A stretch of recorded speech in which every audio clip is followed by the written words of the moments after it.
Eh bien, bonsoir à tous. Merci d'être si nombreux ce soir. C'est la sixième webconférence de la plateforme Plémara que vous allez apprendre à connaître. Vous allez apprendre aussi à connaître ces webconférences qui vont être mensuelles et régulières. Et donc, ce soir, on aborde le sujet des purpures thrombopéniques immunologiques avec deux experts en salle, deux experts de la région, puisque ces webconférences visent à mettre en valeur les équipes de la région pour des maladies rares, puisque la plateforme Plémara est dédiée aux maladies rares. C'est la plateforme d'expertise qui rassemble tous nos centres de référence, tous nos centres de compétences de notre CHU, mais avec des partenariats aussi, et donc un partenariat avec le docteur Adrien Danel, qui vient d'un hôpital qui m'est très cher, l'hôpital de Dunkerque, puisque je suis de la région, et j'y ai travaillé, brancardier, soignant, infirmier, puis un jour docteur.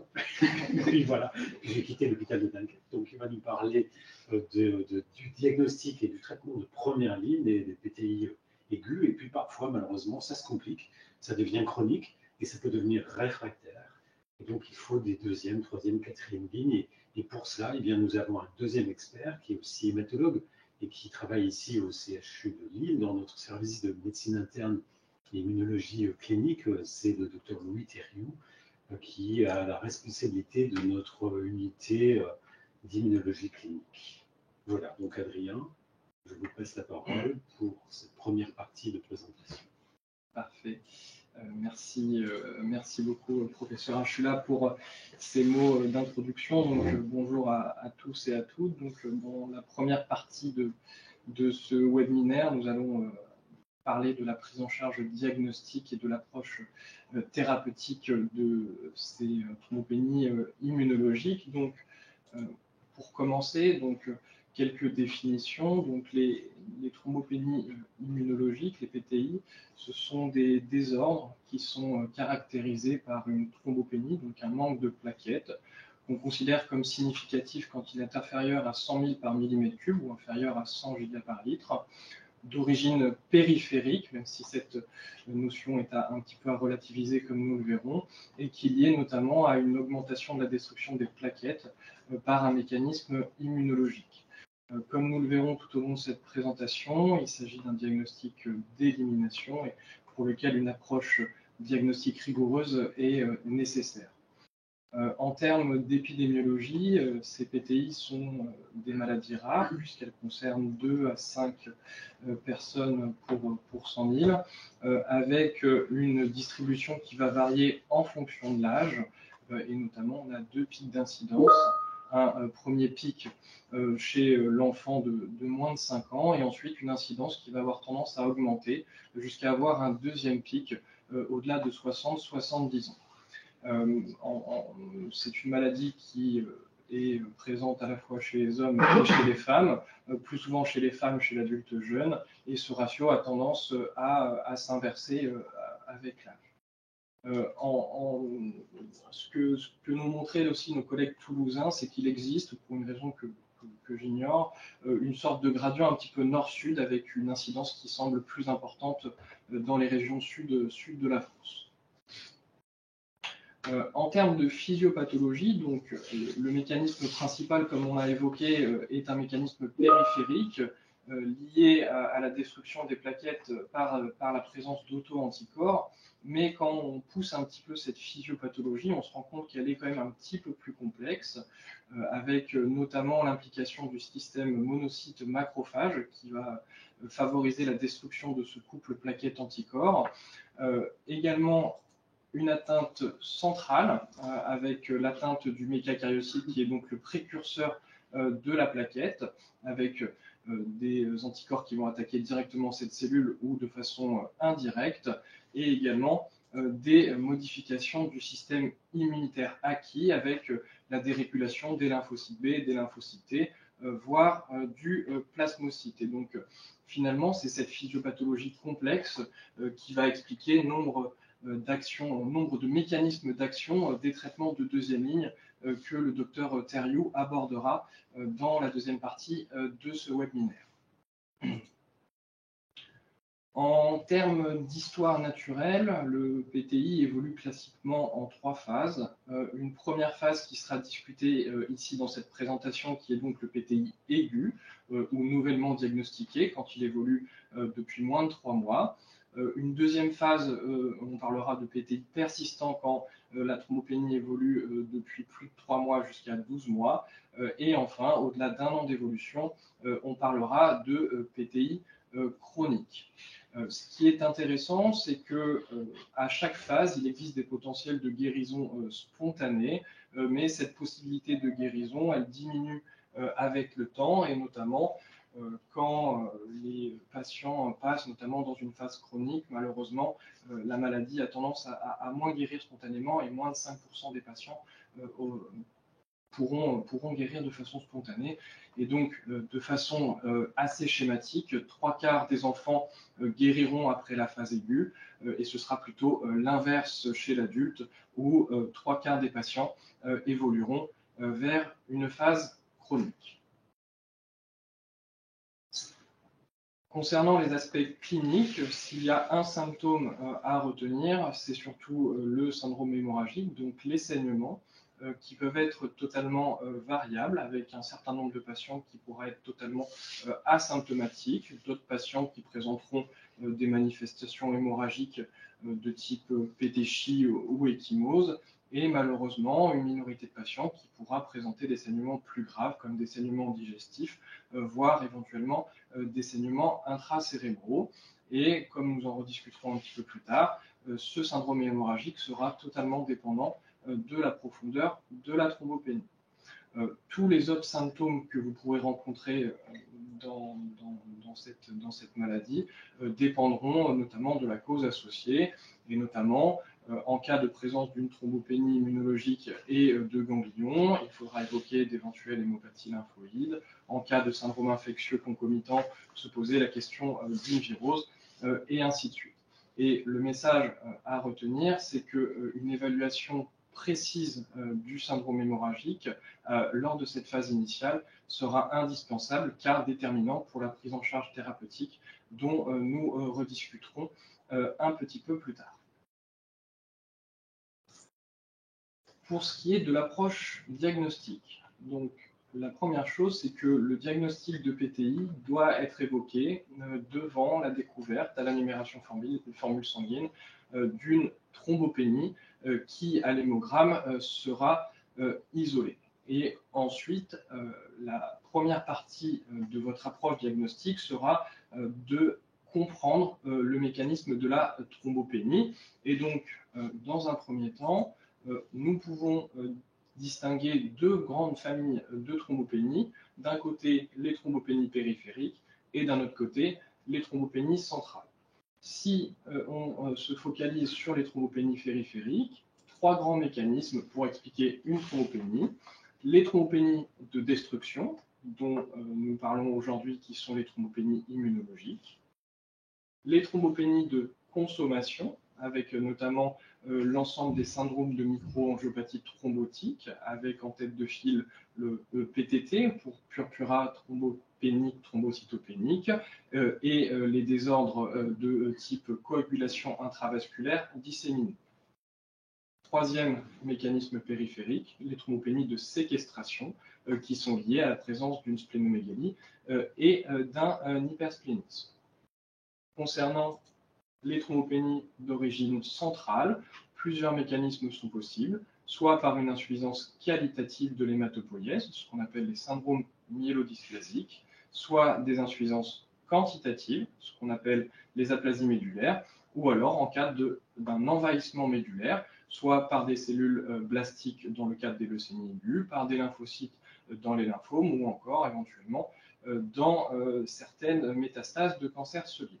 Et donc, ce qu'il va être important de retenir, c'est que les thrombopénies de destruction, et donc les thrombopénies immunologiques, sont des diagnostics d'exclusion, et l'ensemble de votre approche diagnostique devra vous permettre d'éliminer ces autres causes de thrombopénie avant de pouvoir retenir ce diagnostic de PTI.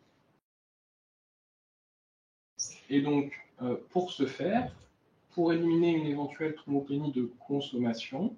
Vous allez compléter votre bilan par la réalisation d'un bilan d'hémolyse, car les syndromes de microangiopathie thrombotique associent à la thrombopénie une anémie régénérative hémolytique, et également demander à votre biologiste de réaliser un frottis sanguin à la recherche de schizocytes qui sont également présents dans ce type de syndrome. Concernant les CIVD, pour coagulation intravasculaire disséminée, le contexte sera fortement évocateur et un bilan d'hémostase de débrouillage sera suffisant pour éliminer éventuellement cette étiologie. Concernant les thrombopénies de séquestration, un interrogatoire et un examen clinique exhaustif vous permettront de rechercher des facteurs de risque ou des signes cliniques en faveur d'un syndrome d'insuffisance hépatocellulaire, que vous pourrez compléter également par la réalisation d'un bilan hépatique ou d'une échographie abdominale pour mettre en évidence une éventuelle splénomégalie et éventuellement des signes de cirrhose sur le foie. Concernant l'élimination des thrombopénies centrales, seule la réalisation d'un myélogramme avec une évaluation du compte des mégacariocytes vous permettra d'éliminer une participation centrale à la thrombopénie. Et dans les recommandations françaises et internationales, un certain nombre de critères vous guident pour savoir si oui ou non il faut réaliser cet examen, notamment la présence d'anomalies associées à la numération formule sanguine, qui peut aller d'une simple macrocytose à la présence de cytopénie ou de cellules anormales circulantes, la présence d'un syndrome tumoral et également l'absence de réponse à un traitement de première ligne dont nous discuterons un petit peu plus tard. Je me suis permis de mettre l'âge supérieur à 60 ans entre parenthèses, car cette donnée pour la réalisation du myélogramme est surtout retenue dans les recommandations françaises, mais ce n'est pas quelque chose que les recommandations internationales retiennent de façon systématique. Et donc, avec l'ensemble de ce bilan, si vous avez réussi à éliminer l'ensemble des autres mécanismes de thrombopénie périphérique ou d'une thrombopénie centrale, vous pourrez évoquer le diagnostic de PTI donc par destruction des plaquettes. Ce qu'il faut savoir, c'est qu'il n'existe pas de test clinique ou biologique qui soit vraiment pathognomonique. Ce qui ressort et ce qui est souvent dosé, c'est la réalisation d'anticorps antiplaquettes, un petit peu comme on doserait un test de Coombs dans les anémies hémolytiques. Cependant, ce test manque de sensibilité et de spécificité et il n'est pas nécessaire ni suffisant pour affirmer le diagnostic. Ensuite, une fois que vous avez compris le mécanisme de votre thrombopénie, la suite du bilan initial vous permettra d'appréhender éventuellement l'étiologie. Et donc les différentes étiologies sont représentées sur cette diapositive. Et donc le premier fait marquant, c'est que dans la majorité des cas, dans plus de 80% des cas, le PTI est dit primaire, c'est-à-dire sans cause retrouvée. Et dans les 20% restants, les causes que vous pourrez évoquer seront éventuellement des causes hématologiques, avec les hémopathies lymphoïdes, des causes infectieuses, les virus en premier lieu, les maladies auto-immunes, avec au premier plan les connectivites, ou encore les déficits immunitaires, notamment chez le sujet jeune. Et donc, c'est pour ça que votre bilan étiologique minimal devra comporter un bilan viral avec les sérologies VIH, EHV, VHC, une électrophorèse des protéines sériques avec un dosage pondéral pour un éventuel déficit immunitaire, en prenant le soin de bien réaliser cet examen avant une éventuelle perfusion d'immunoglobuline polyvalente, des anticorps antinucléaires, ainsi qu'une enquête médicamenteuse dans l'hypothèse d'une part iatrogène. Les autres examens ne seront à réaliser que sur point d'appel, notamment si vous avez un patient qui présente des adénopathies ou des signes généraux, vous pourrez vous poser la question de réaliser un scanner complémentaire et éventuellement une biopsie ganglionnaire. En cas de syndrome infectieux de type syndrome mononucléosique, vous pourrez faire les sérologies EBV ou CMV, et ainsi de suite. Je me suis permis également de faire un petit focus sur une cause de thrombopénie qui peut vraiment mimer des thrombopénies immunologiques, mais qui reste un piège diagnostique. Et cette étiologie est celle des thrombopénies constitutionnelles, qui sont des maladies rares, qui sont finalement un groupe hétérogène de maladies qui, comme le PTI, sont caractérisées par des thrombopénies de profondeur variable, d'apparition précoce, car d'origine constitutionnelle. Et elles sont importantes à dépister car assez méconnues et qu'elles peuvent provoquer une véritable errance diagnostique ainsi que la mise en place de thérapeutiques de thrombopénie immunologique qui seraient futiles du fait du mécanisme qui n'est pas du tout immunologique. Leur incidence est difficile à évaluer et le risque hémorragique sera là indépendant du taux de plaquettes en lien avec une éventuelle thrombopathie associée. Et donc, finalement, il faut penser à ces thrombopénies, notamment si vous avez une histoire familiale de thrombopénie, une dissociation entre vos signes hémorragiques et le taux de plaquettes, et surtout sur une non-réponse au traitement habituel du PTI. Et donc, le message vraiment à retenir, c'est que si vous avez la possibilité de récupérer une NFS antérieure, faites-le pour justement exclure cette possibilité. Une NFS strictement normale attestera du caractère acquis d'une éventuelle thrombopénie que vous mettrez en évidence dans le futur. En termes de traitement, ce qu'il faut savoir, c'est que tout patient qui se voit découvrir une thrombopénie immunologique ne doit pas nécessairement bénéficier d'un traitement. Et notamment, il a été démontré qu'il n'y a pas d'intérêt, sauf cas particulier dont nous reparlerons juste après, de traiter un patient asymptomatique qui a plus de 30 000 plaquettes. Vous avez résumé sur ce tableau, sur une étude récente de 2018, les différentes variables qui sont associées éventuellement à des saignements sévères. Et on retrouve en premier lieu le taux de plaquettes, avec le taux de plaquettes qui était retenu dans cette étude qui était de 20 000 par millimètre cube. Vous avez également l'âge du patient, qui est une variable indépendante très forte et qui, notamment si vous observez le score hémorragique représenté à droite, est une variable non clinique qui est essentielle dans le choix de votre traitement, mais aussi les comorbidités de votre patient et l'exposition éventuellement à des traitements anticoagulants. Et donc ce seuil arbitraire de 30 000 par millimètre cube peut être rediscuté en fonction de l'âge de votre patient, de ses comorbidités, d'un traitement anticoagulant associé et éventuellement en cas de chirurgie prévue. Et l'objectif de votre traitement de première ligne consistera à remonter votre taux de plaquettes à plus de 30 000 par millimètre cube ou 50 000 dans les cas précités.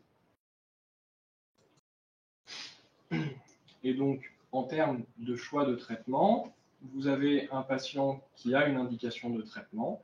La première étape sera d'évaluer précisément votre syndrome hémorragique et pour vous aider, il existe des scores hémorragiques, notamment le score de Kelaff qui vous est représenté à nouveau sur cette diapositive, qui sont des scores qui sont reconnus, standardisés, validés et qui permettent de vous guider dans votre prise en charge thérapeutique et notamment dans les recommandations françaises, l'utilisation d'un score de Kelaff, notamment s'il est inférieur à 8, vous permettra de décider d'une corticothérapie seule dans ce cas-là, ou si le score est plus élevé, d'adjoindre à la corticothérapie des immunoglobulines polyvalentes, en sachant qu'en absence de réponse à 48-72 heures ou en cas de syndrome hémorragique, vous avez tout à fait la possibilité de réaliser des perfusions complémentaires d'immunoglobulines polyvalentes. Concernant la cortisone, vous avez deux grands choix de corticothérapie, soit la prédnisone ou équivalent à la dose d'1 mg kilo que vous réalisez pendant 3 semaines avec une décroissance rapide ou un arrêt brutal sans risque d'insuffisance surrénalienne, soit par voie orale, soit par voie IV, en sachant que les deux voies font la même chose. Par ailleurs, vous avez également la possibilité d'utiliser la dexaméthasone à la dose de 40 mg pendant 4 jours, donc une cure beaucoup plus courte, plus ou moins complétée au 10e jour par une nouvelle cure de dexaméthasone. Et quels critères finalement doivent vous faire choisir éventuellement entre de la dexaméthasone ou de la prédnisone? Eh bien, des éléments de réponse nous sont apportés par Wei et ses collègues, donc une équipe chinoise, qui, il y a quelques années, ont publié cet article qui concernait environ 200 patients, une étude qui était randomisée avec des patients qui recevaient de la prednisone, d'autres patients qui recevaient de la dexaméthasone avec un ratio 1 pour 1, avec comme critère de jugement principal l'obtention d'une réponse complète qui était définie par un taux de plaquettes à plus de 100 000 par millimètre cube. Et donc, ce qui avait été démontré dans cet article, c'est que la dexaméthasone permettait d'obtenir des réponses complètes chez 50% des patients, avec une réponse plus rapide et donc moins d'événements hémorragiques. Ce qui avait également été mis en évidence, c'est que la tolérance, notamment sur les signes d'imprégnation cortisonique, était moins importante dans le bras dexaméthasone du fait d'un traitement plus court. En revanche, ce qui a pu également être montré, c'est que même s'il y avait plus de réponses complètes en termes de réponses globales, c'est-à-dire en prenant les réponses complètes et les réponses partielles, il n'y avait pas de différence, et il n'y avait pas non plus de différence dans les réponses à long terme, c'est-à-dire que finalement, quelle que soit la corticothérapie que vous choisissez, elle n'impactera pas le devenir à long terme. Et une donnée importante en France reste quand même les difficultés d'accès de la dexaméthasone, qui est un médicament de réserve hospitalière et qui parfois peut être difficile à se procurer en ville. Et une situation qui peut se présenter, bien que rare fort heureusement, c'est en cas de présence de saignements pouvant mettre en jeu le pronostic vital. Et dans cette condition, ce qui va être important va être d'avoir à la fois un effet hémostatique immédiat pour limiter le saignement et essayer de remonter au plus vite le taux de plaquettes. Et nous avons plusieurs armes possibles à notre disposition, outre la corticothérapie et les immunoglobulines. Ce sont les transfusions plaquettaires, l'utilisation des agents alcaloïdes et les agonistes de la thrombopoïétine, dont le docteur Thériault vous en reparlera un petit peu plus tard. Et ce qui va être quand même important à retenir, c'est que ces saignements sont bien évidemment rares. Et concernant notamment le saignement intracérébral, ce qu'il faut savoir, c'est qu'il sera toujours précédé par d'autres signes hémorragiques et il ne surviendra jamais d'emblée, d'où l'importance d'une évaluation clinique initiale bien faite. Et pour finir sur cette première partie, je voulais vous présenter cette étude danoise qui date d'il y a quelques années sur justement le devenir à long terme des patients atteints de PTI. Et ce qu'on peut voir, c'est la figure à gauche, c'est que finalement, la courbe verte qui correspond aux patients de la population générale et la courbe en pointillé aux patients présentant des thrombopénies immunologiques, et bien, finalement, les courbes sont quand même assez superposables. Et quand on regarde le devenir à long terme, les patients atteints de thrombopénie immunologique sont certes des patients qui peuvent présenter des saignements, mais à long terme, ce sont également des patients qui peuvent présenter des manifestations cardiovasculaires, car je vous le rappelle, ces patients sont une population âgée, et il existe également des problématiques infectieuses. Et c'est là tout l'intérêt de bien utiliser les différentes armes thérapeutiques à notre disposition pour ne pas majorer une éventuelle immunosuppression qui pourrait finalement être plus délétère que bénéfique pour le patient. Et donc, en conclusion, le PTI est une maladie rare, mais qui peut survenir à tout âge.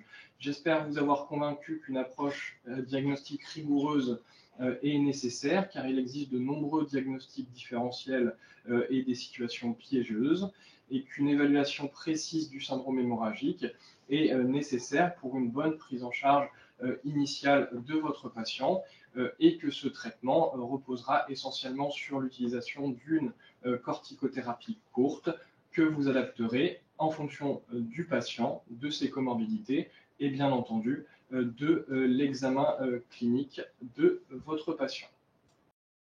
Et pour ceux qui souhaiteraient en savoir plus, je vous ai mis ici les recommandations françaises du PNDS, du Protocole national de diagnostic et de soins, qui date de 2017 et qui prochainement va être remis à jour, ainsi que les recommandations américaines qui datent de 2019. Je vous remercie de votre attention. Merci beaucoup, docteur Daniel. Je vais passer la parole au docteur Monterio.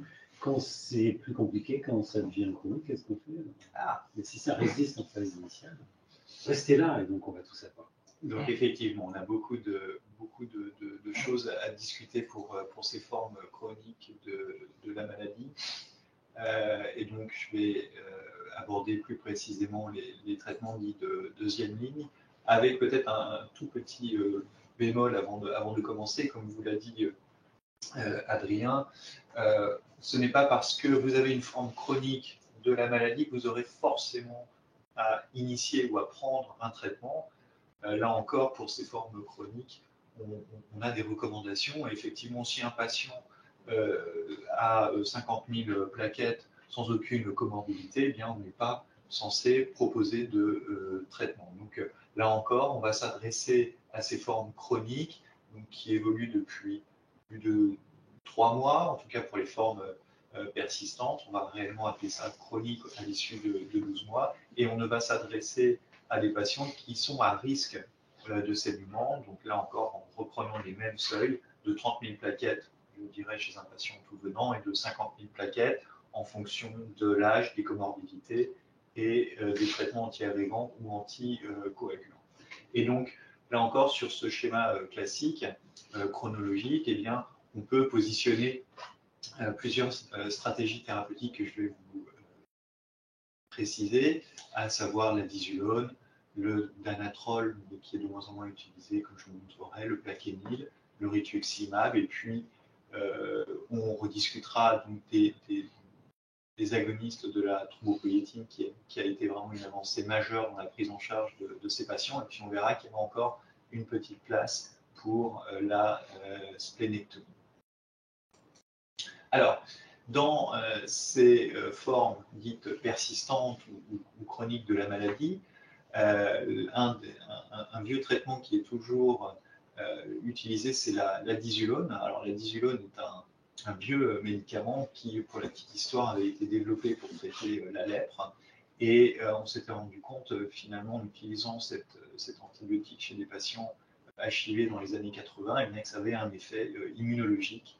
Et donc, on a utilisé de plus en plus ce traitement. Alors, il n'y a pas d'autorisation de mise sur le marché pour cette indication de la thrombopénie immunologique, mais il est toujours cité dans les guidelines et dans le PNDS français, avec sur des séries rétrospectives des taux de réponse qui sont intéressants de 40 à 50%, avec un délai d'action qui est relativement rapide, de 3 à 4 semaines, avec malgré tout quelques précautions et quelques informations à donner aux patients. C'est qu'il peut y avoir de façon exceptionnelle une toxidermie qu'on appelle le syndrome des sulfodes. Et donc, il faut vraiment prévenir le patient d'arrêter son traitement en cas d'éruption cutanée. Et puis, il faut se méfier d'un phénomène d'hémolyse. Et il faut associer à la prescription de ce médicament un dosage de la méthémoglobinémie afin de dépister ces hémolyses. Donc, c'est un traitement qui reste d'actualité, probablement pour des formes peu sévères de la maladie, un peu comme un traitement d'attente pour essayer de gagner un petit peu de temps avant de passer à des thérapeutiques peut-être un petit peu plus immunosuppressives.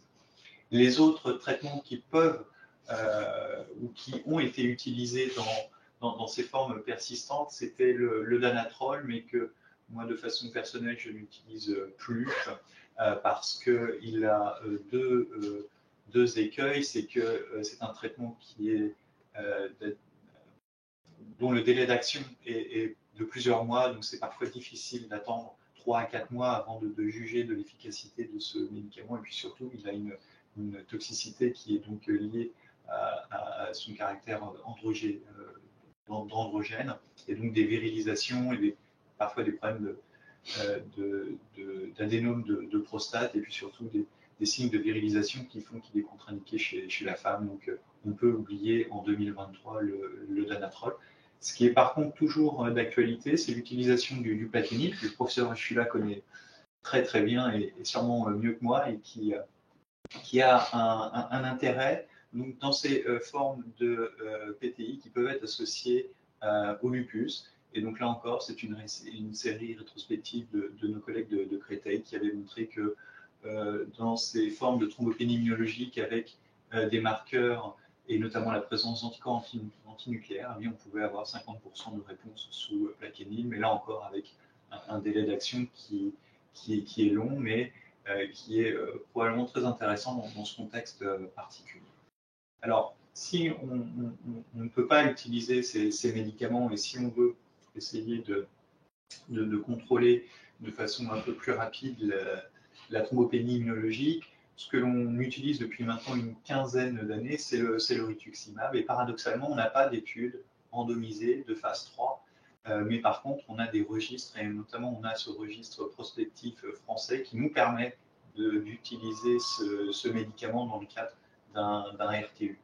Donc c'est une série qui avait débuté donc, au début des années 2010, où à peu près 250 patients ont pu être inclus dans de très nombreux centres français de façon prospective, avec finalement un paysage assez classique pour ces patients atteints de PTI, des patients qui avaient à peu près une cinquantaine d'années d'âge médian, des patients qui avaient une forme chronique dans plus de 59% des cas, un taux de plaquettes à 18 000 au moment du diagnostic et un taux de plaquettes qui était à 17 000 au moment où on utilisait le rituximab. Et puis, c'était parfois des patients qui pouvaient avoir une autre maladie auto-immune associée dans à peu près 10% des cas. Ce qui était intéressant dans ce registre, c'est qu'on laissait la possibilité aux cliniciens d'utiliser le rituximab selon l'un des deux schémas utilisés à l'époque, soit 4 injections hebdomadaires à 375 mg par mètre carré. C'est un schéma que l'on appelle hématologique. Et puis, on pouvait aussi utiliser une deuxième modalité de traitement avec des perfusions de 1 g dose totale à J1 et à J15, selon un schéma dit rhumatologique. Et donc, c'était intéressant de pouvoir avoir ces deux modalités et d'essayer de les comparer.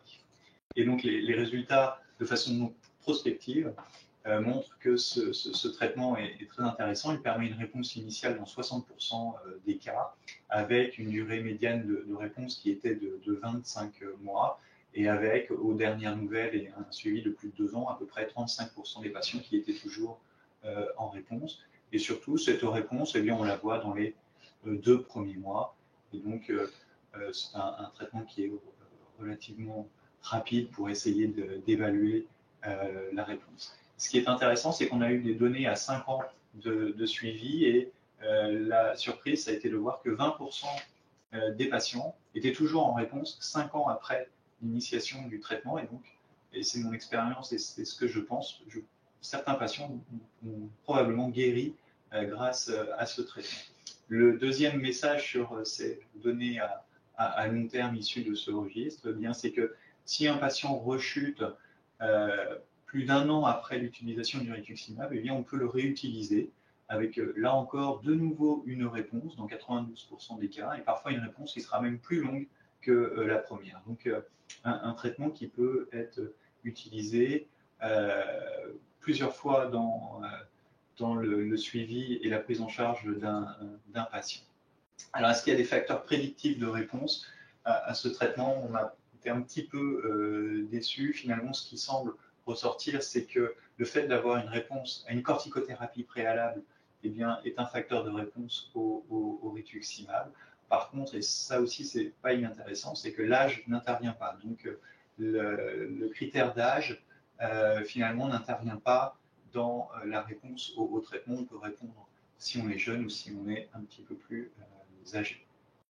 Et autre information très importante issue de ce registre prospectif, eh c'est qu'on a pu comparer les deux modalités de traitement et finalement on obtient exactement les mêmes taux de réponse et on obtient exactement la même durée de réponse, ce qui a permis de finalement statuer sur le fait que pour simplifier la prise en charge des patients et pour limiter peut-être même l'exposition au rituximab, eh bien c'est le schéma 1 g dose totale J1 et J15 qui est maintenant retenu comme standard lorsqu'on veut utiliser du rituximab. La deuxième révolution thérapeutique, ça a été donc l'émergence des agonistes de la thrombopoïétine à partir du milieu des années 2000.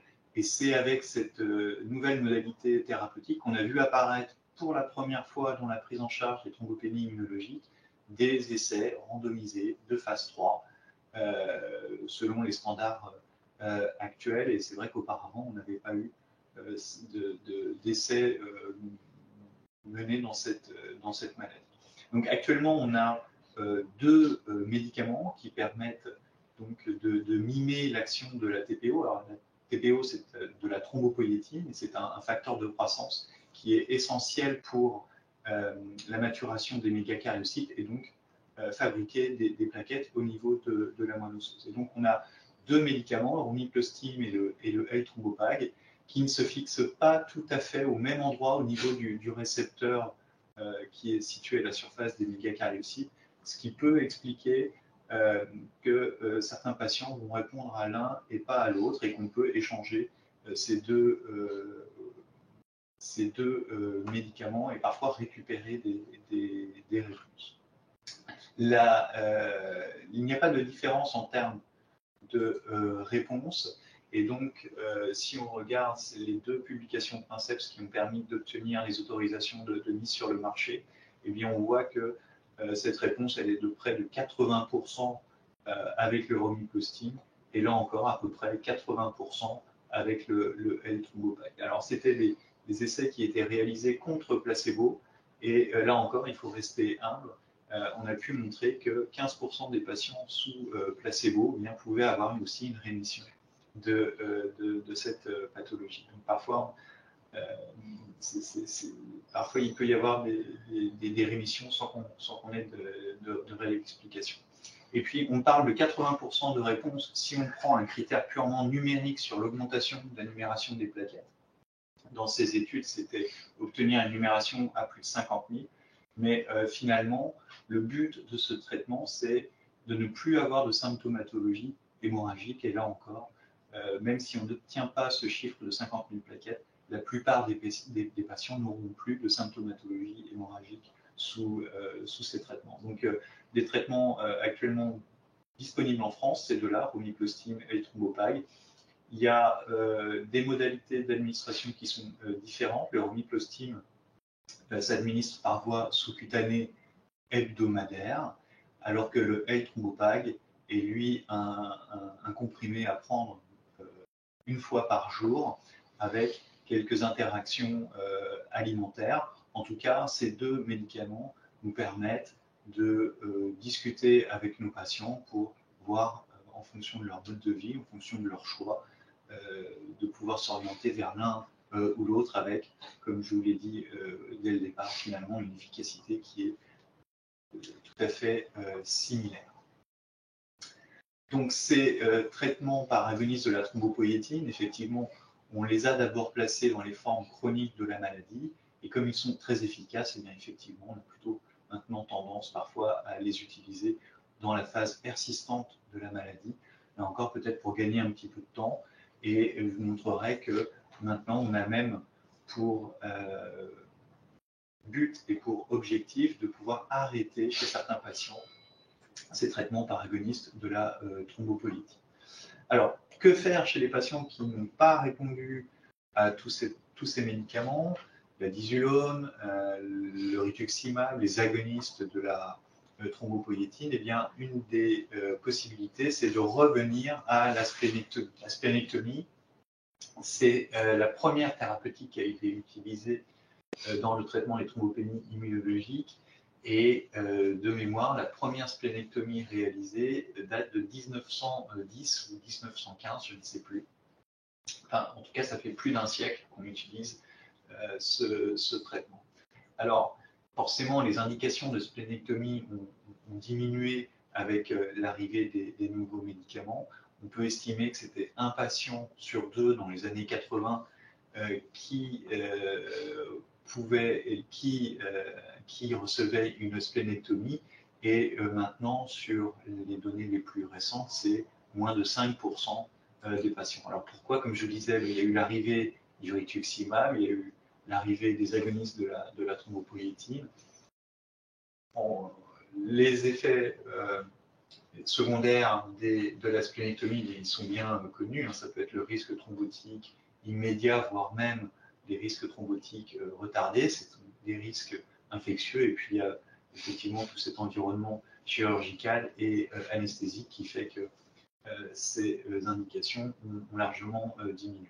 Et donc, une question qu'on s'est posée avec des collègues en France, et c'est mes collègues de Toulouse qui ont mené cette étude, c'est essayer de voir quelle était l'efficacité de la splénectomie dans les années récentes et depuis l'arrivée du rituximab et des agonistes de la thrombopoïétine. Donc, ce sont des patients suivis dans les centres français qui ont été inclus dans cette étude rétrospective. C'est à peu près 185 patients qui ont été inclus qui avaient reçu une splénectomie entre 2011 et 2020. Et on a fait cette étude sur 3 tranches pour voir s'il y avait une différence entre 2011, 2013, 2014, 2016 et la période la plus récente, 2017. 2020. Et ce que l'on voit, c'est qu'effectivement, cette splénectomie arrive de plus en plus tardivement dans le parcours du patient. C'était une splénectomie qui était indiquée en 3e ligne pour 50% des patients dans les années 2011. Et finalement, c'est plutôt en 5e ou 6e ligne de traitement dans les années les plus récentes. Et on voit bien que 3/4 des patients chez qui on propose une splénectomie ont reçu soit du rituximab, soit les agonistes de la thrombopoïétine, soit même les deux dernières modalités de traitement. Et la grande surprise, c'est de voir que même si ce sont des interventions qui sont proposées en 6e, 7e ligne, eh bien l'efficacité reste la même. C'est exactement ce que l'on sait depuis un siècle, c'est que 2/3 des patients vont être guéris à l'issue de cette splénectomie. Et ce qui est intéressant, c'est qu'il n'y a pas de différence sur les 3 périodes observées. Et autre donnée très intéressante, c'est que chez les patients qui sont en échec des thérapeutiques les plus récentes, comme les agonistes de la thrombopoïétine, eh bien on peut, même si on est en échec de ces traitements-là, avoir une guérison dans 50% des cas. Et pour les patients qui sont double réfractaires aux agonistes et au rituximab, là encore, à peu près, une chance sur 2 d'être guéris avec cette prise en charge par chirurgicale. Donc, la splénectomie reste encore indiquée, alors bien sûr pour un nombre de patients qui diminue, mais qui peut encore rendre service, même en 2023.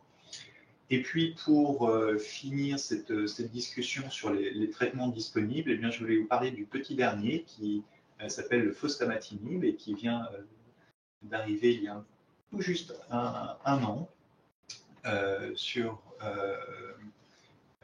son utilisation en France. C'est une autorisation qui date d'octobre 2021 et qui donc concerne le fostamatinib. Alors, le fostamatinib, c'est le premier représentant d'une classe de médicaments qu'on va appeler les inhibiteurs de Syk-tyrosine kinase. Syk, c'est un récepteur que l'on trouve à la surface des macrophages.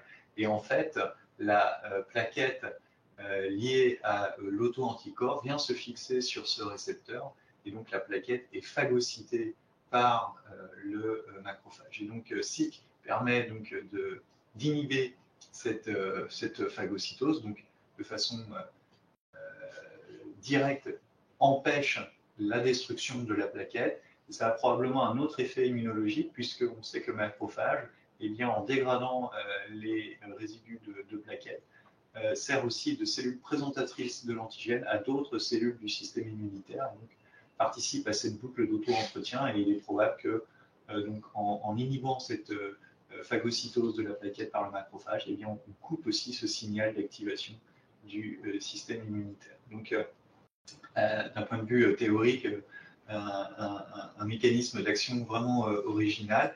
Et donc, je voudrais juste vous présenter les résultats de ces 2 essais internationaux de phase 3 qui ont été compilés et qui ont permis d'obtenir l'autorisation sur le marché du fostamatinib. Alors, je suis désolé, on ne voit pas encore très bien cette diapositive, mais c'était pour vous dire que ces 2 études ont permis d'inclure une centaine de patients traités par fostamatinib comparé à une cinquantaine de patients traités par placebo.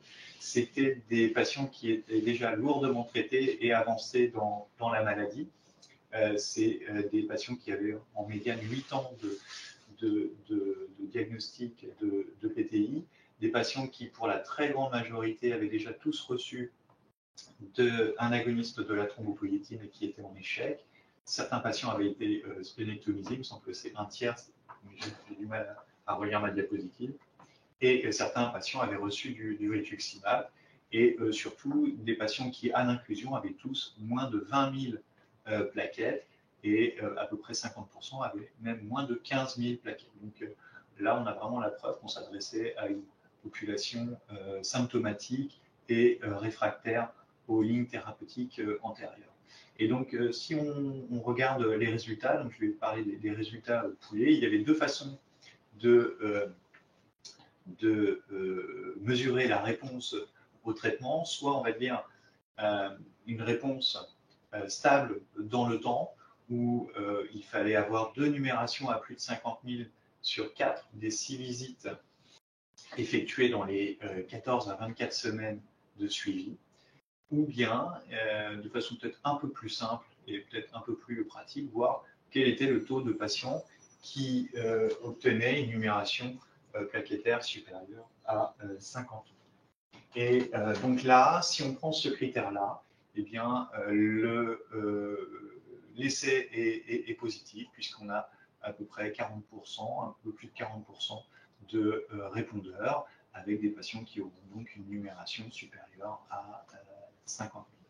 Ce qui est intéressant, et ce qui est même peut-être plus intéressant, c'est que bien, ça se traduit par un moindre recours à des traitements dits de sauvetage, donc d'utilisation de corticoïdes, d'utilisation d'immunoglobulines polyvalentes, et ça se traduit aussi par une diminution du score hémorragique et du syndrome hémorragique, et finalement, on voit que les patients qui sont répondeurs à l'issue des 6 mois de traitement ont une numération plaquettaire aux alentours de 50 000 par millimètre cube. Donc un traitement qui est maintenant validé et qu'on peut utiliser vraiment dans tous les cas de figure. Il n'y a pas de raison, quel que soit l'âge de votre patient, quelle que soit sa numération plaquettaire à l'initiation du traitement, qu'il ait été ou non splénectomisé, qu'il ait reçu ou non du rituximab, des agonistes de la thrombopoïétine, qu'il soit jeune ou âgé, et bien à chaque fois on voit que ce médicament peut apporter une réponse par rapport au traitement par placebo. Et donc maintenant, ce traitement par fostamatinib, qui, donc, comme je le disais, a reçu l'AMM en octobre 2021, et bien, sera placé dans le prochain PNDS. En cas d'échec de traitement par rituximab, agoniste de la thrombopoïétine, en cas d'échec d'une splénectomie ou contre-indication à une splénectomie.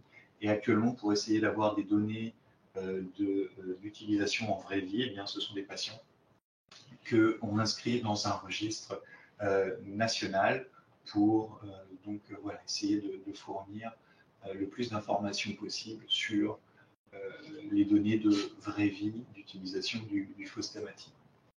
Alors, ça, c'est donc effectivement le paysage actuel où vous allez donc retrouver le danatrol, la dapsone, la dizulone, le rituximab, les agonistes, la splénectomie, le fostamatinib. Et donc, eh bien, autour de ce pilier, actuellement, on a énormément de nouvelles stratégies thérapeutiques à proposer. Comme je vous disais, finalement, les traitements par agonistes de la thrombopoïétine, peut-être qu'on pourrait les utiliser de façon ponctuelle, par exemple en vue d'une chirurgie ou d'un acte invasif. Donc c'est quelque chose qu'on va repositionner. Ça permettra peut-être d'éviter le recours à des immunoglobulines polyvalentes ou bien à des corticothérapies. Comme je vous disais, il est probable que lorsqu'on introduit un traitement par agoniste de la thrombopoïétine, eh bien, on a maintenant des données pour dire que certains patients qui sont en réponse soutenue, sous agoniste, eh bien, il est probable que 1 sur 2 de ces patients-là, on puisse arrêter le traitement par agoniste. Et pour des raisons qu'on ignore, puisque c'est un peu contre-intuitif, on pensait que ce traitement était purement suspensif, et bien certains patients, sans traitement, gardent une numération plaquettaire tout à fait stabilisée. Donc, il est probable que ça fasse aussi partie des objectifs dans les années à venir. Et puis, on a toute une nouvelle génération de classes thérapeutiques qui sont en cours d'évaluation. Les plus avancés sont probablement les antagonistes du FcRn. Donc, sans rentrer trop dans les détails, ce sont des médicaments qui permettent d'inhiber le recyclage des auto-anticorps. C'est un peu comme ça fonctionne un peu comme une plasmaphérèse. Et donc, ça fait diminuer le taux des immunoglobulines. Et on sait qu'au sein de ces immunoglobulines, il y aura les auto-anticorps antiplaquettaires. Donc, c'est une nouvelle classe en cours de développement. Je sais qu'aux États-Unis, il y a déjà une AMM pour une autre pathologie qui est la myasthénie. Mais dans beaucoup de maladies médiées par les auto-anticorps, il est probable qu'on entende parler de ces antagonistes du FcRn. Je vous mets aussi, parce que ce sera vraiment à suivre, toute une réflexion autour de la cascade du complément qui probablement joue un rôle aussi dans la physiopathologie de la maladie, avec en développement un médicament qui s'appelle le sutimlimab et qui montre des résultats très intéressants et surtout une rapidité d'action qui est inégalée, et en quelques heures, on arrive à contrôler les plaquettes en inhibant la cascade du complément. Et puis, un sujet que connaît bien Adrien, puisqu'il avait travaillé pour sa thèse sur ces médicaments qui sont les inhibiteurs des boutons tyrosine kinase. Donc, ce sont des thérapeutiques qui ont d'abord été développées dans le champ des hémopathies, par exemple de la leucémie lymphoïde chronique, de la maladie de Waldenström, certains lymphomes, et on sait maintenant qu'il y a un rationnel très fort pour utiliser ces inhibiteurs de tyrosine kinase dans les maladies auto-immunes, et on commence à avoir des essais de phase 3 dans la thrombopénie immunologique et probablement dans les années à venir dans d'autres situations. Donc voilà, un paysage qui va encore se complexifier, mais qui est vraiment très enthousiasmant pour les patients, pour nous en tant que médecins, pour vraiment apporter le meilleur contrôle possible des plaquettes pour nos patients. Donc, je vous remercie beaucoup pour votre attention, et puis on va avoir un petit temps d'échange avec le public. Merci beaucoup, Dr Terrelio. On privilégie évidemment les questions dans le chat. Je vais vous laisser un peu de temps pour les poser. Alors donc, on va peut-être commencer les questions. Il y a une première question qui apparaît là? Non, pour l'instant. On est en phase initiale, en phase aiguë. Prednisone ou prednisolone, c'est la même chose, Damien, pour vous, ou bien En termes d'efficacité, oui. En termes d'efficacité, oui. Pour exposer la question à la phase initiale, de commencer éventuellement, si le patient est hospitalisé, un traitement par voie intraveineuse plutôt que par voie orale. Mais finalement, en fait, il n'y a vraiment pas de différence d'efficacité. Donc, quelle que soit la molécule en effet utilisée, on peut l'utiliser par voie orale et ça marchera très bien si ça doit marcher. Donc, il n'y a plus de place pour les bonus de métier de prednisone? Mis à part éventuellement des situations d'urgence où le pronostic vital est engagé, très concrètement, mais pas d'indication à utiliser des bonus. Quand on dit en traitement d'état combien 1 mg kilo 3 semaines, est-ce que vous avez un seuil à ne pas dépasser de plus en plus maintenant dans les recommandations des PNS? On dit 1 mg kilo, mais pas plus 60 ou pas plus 70. Qu'est-ce qu'on dit pour le PT? Alors, je ne suis pas sûr qu'il y ait vraiment de recommandations. Alors après, étant passé notamment en stage ici et ayant bien appris mes gammes de médecine interne, on sait qu'au-delà de 60-70 mg de cortisone, il n'y a pas forcément d'intérêt de mettre des doses forcément plus importantes. L'efficacité sera la même. Donc, 60, ça reste une dose très bien. S'il fallait vraiment mettre un plafond, je pense qu'il ne faudrait pas monter en dessus de 80. Il faudrait caper la dose à 80, ce sera amplement suffisant. Et de façon très intéressante aussi, si un patient a répondu à la cortisone à pleine dose et qu'on a attesté du caractère corticosensible de la thrombopénie et qu'on doit recourir éventuellement à une nouvelle corticothérapie, il n'y a pas forcément d'intérêt à reprendre la dose à 1 mg/kg, parfois reprendre à 0,5 mg/kg est tout aussi efficace et permettrait de limiter justement l'imprégnation cortisonique et d'éventuelles complications. Quand est-ce qu'il faut faire un myélo? Jamais? Ou quand il y a une grosse rate des ganglions? Ou quand est-ce qu'il faut faire un myélo? Alors, si on suit les recommandations, techniquement, la présence d'un syndrome tumoral est une indication en effet à faire un myélogramme. Après, chez un patient qui a des manifestations d'insuffisance hépatocellulaire, qui a vraiment une cirrhose, qui a une thrombopénie isolée, qui reste très modérée, je ne suis pas sûr qu'il faille forcément faire le myélogramme dans cette indication.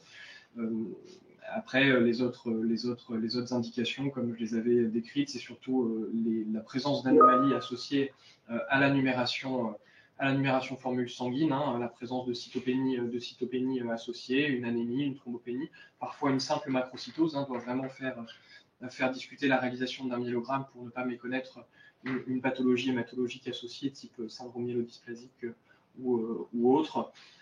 Et voilà, la seule question qui peut éventuellement être débattue, c'est vraiment le critère de l'âge, qui est vraiment quelque chose qui est retrouvé dans nos recommandations françaises, mais qui n'est pas retrouvé de façon systématique dans la littérature internationale. Une question? Oui, on a une question de Madame Pascale Rioux, qui vous remercie pour la clarté de la présentation. Et que pensez-vous d'une corticothérapie constante à 5 mg afin de maintenir un taux correct? Donc dans des formes chroniques et persistantes. Probablement, alors. Alors, c'est toujours très difficile de se positionner sur une situation personnelle telle que la vôtre. Ce que je peux vous dire, c'est que 5 mg de corticoïdes par jour, il y a finalement très peu de risques d'effets secondaires. C'est effectivement sur les doses classiquement de plus de 7,5 mg par jour qu'on commence à tiquer et se poser des questions. Donc si cette corticothérapie est proposée parce qu'il y a un échec des autres traitements possibles ou parfois même en association avec par exemple des agonistes et que ça permet d'améliorer la réponse, pourquoi pas. Voilà, c'est sûr que c'est pas dans les recommandations actuelles, mais tout dépend un peu du parcours du patient, savoir s'il est en échec d'autres thérapeutiques. Mais 5 mg par jour, ça ne me choque pas. Alors, je vais terminer les questions pour l'un et pour l'autre. Je suis toujours fasciné, moi, par les groupes placebo des essais thérapeutiques. Quand même, 15% de réponses dans les essais avec les agonistes de la thrombopoïétine dans le groupe placebo, c'est incroyable. Est-ce qu'il y a eu une étude de ce sous-groupe, c'est-à-dire dans ce groupe placebo, quels sont les facteurs prédictifs de réponse qui amèneraient à ne pas traiter le patient finalement? C'est ça qui les intéresse. Eh bien, on ne sait pas. Et c'est ce qui est toujours un petit peu frustrant lorsqu'on parle de PTI, quelles que soient les thérapeutiques que vous allez mettre en place, il y a ou pas, il n'y a aucun facteur prédictif de réponse et nous n'avons pas de moyens actuellement de connaître les facteurs d'amélioration spontanée de cette numération plaquettaire chez nos patients. Une question que me posent souvent des patients quand on voit des grandes fluctuations en numération plaquettaire, c'est pourquoi? Je ne sais pas. Et c'est très très difficile d'avoir une explication sur ces rémissions spontanées, sur ces rechutes, même parfois alors que les patients semblaient équilibrés depuis des années. Il y a quelque chose qui nous échappe totalement et qu'on ne sait pas anticiper du tout. Alors, agoniste de la thrombopoïétine, oui, mais pas quand il y a des antiphospholipides. Il y a une autre situation. Oui. Alors, effectivement, une des préoccupations de l'utilisation des traitements par agonistes de la thrombopoïétine, c'est une possible augmentation de l'incidence des thromboses. Et effectivement, dans une catégorie très particulière de patients traités pour des lupus avec présence d'antiphospholipides, on avait pu montrer qu'il y avait une incidence de 20 à 25% d'événements thrombotiques, ce qui nous amène à être extrêmement prudents dans leur utilisation pour cette frange de patients, mais vraiment très rare, heureusement. Mais oui, vous avez raison de le souligner, attention au risque thrombotique en manipulant ces médicaments. Ce qui veut dire que s'il n'y a pas de lupus, ce n'est pas un préalable à leur usage. Alors, il ne faut pas aller rechercher, il faut être sûr que. Surtout s'il y a un lupus. C'est si que s'il y a un lupus. On revient au docteur Danel. S'il y a une thrombopénie, une grosse rate, quand est-ce qu'on pense à la maladie de Gaucher? C'est une bonne question. Non, les maladies de surcharge, en effet, ce sont des maladies rares. Très sincèrement, j'en ai pas spécialement l'expérience. Alors c'est vrai que les maladies de Gaucher se présentent très souvent par des thrombopénies à l'hémogramme, en effet, avec une splénomégalie. Mais est-ce que réaliser un myélogramme de façon systématique pour rechercher ces fameuses cellules de Gaucher doit être fait de façon systématique? Je n'en suis pas sûr. Après, probablement que ces maladies de surcharge peuvent s'associer aussi à d'autres signes cliniques qui peuvent éventuellement évoquer le diagnostic et faire évoquer la maladie. Et en effet, de faire d'abord les dosages spécifiques qui semblent être quand même pour le diagnostic plus précis que la recherche de cellules de Gaucher qui reste inconstante, notamment dans cette maladie. Tout sera répétable, du coup, c'est positif. Je n'ai pas de réponse plus précise, malheureusement. Une question encore, dans le PTI, le docteur Thériault insiste souvent là-dessus, il y a un surrisque thrombotique, même en phase aiguë. Est-ce que vous évaluez ce surrisque? Est-ce qu'il y a des précautions particulières à prendre? Évidemment, on ne va pas les faire sous HBPM avec moins de 30 plaquettes. Comment gérer ça? En tout cas, il faut vraiment donner ce message aux équipes soignantes, notamment qui ont peur de ce risque hémorragique. Finalement, dans certaines situations, le risque thrombotique est quasiment aussi important que le risque hémorragique. Et moi, ce que je préconise, par exemple, dans des contextes chirurgicaux, des contextes très inflammatoires, c'est malgré tout, s'il n'y a pas de syndrome hémorragique, d'utiliser quand même des prophylaxies pour éviter ce surrisque thrombotique qui, en plus, donc, amènerait à une cascade où on utiliserait les anticoagulants pour traiter un événement thrombotique. Et donc là, ça devient très difficile. Donc, il faut avoir en tête que ce sont des patients qui peuvent faire des thromboses, qui peuvent faire des embolies pulmonaires, même s'ils ont 30 000 plaquettes. Et il faut savoir l'évoquer, et il faut aussi savoir le prévenir en utilisant des prophylaxies éventuelles. Notamment si on utilise les immunoglobulines polyvalentes qui peuvent également majorer le risque thrombotique dans ces conditions. Bien. On peut donc activer la thrombopoïétine. On peut agir sur le lymphocyte B. On peut agir sur le macrophage avec la fostamatinib. Pourquoi pas faire une trithérapie et régler plus vite le problème? Question de coût ou bien? Alors, pas encore une question de coût, mais effectivement, pour l'instant, des stratégies qui ne sont pas évaluées. Alors, je sais que pour certains patients réfractaires, c'est plutôt des combinaisons de traitements qui sont efficaces, et donc notamment avec le fostamatinib. C'est vrai qu'en monothérapie, là, les données en vraie vie montrent effectivement 30-40% de réponse. Mais on commence à avoir avec des collègues des expériences où on associe le fostamatinib avec la reprise d'un agoniste, qui, je rappelle, était donc jugé inefficace avant. Et donc, c'est la synergie de ces deux médicaments qui permet le maintien d'une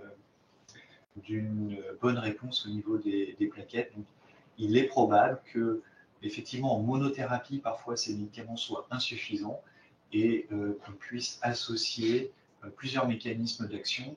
Donc les données physiopathologiques vont nous montrer maintenant qu'on va pouvoir cibler plusieurs aspects de la maladie et probablement proposer des combinaisons de traitements.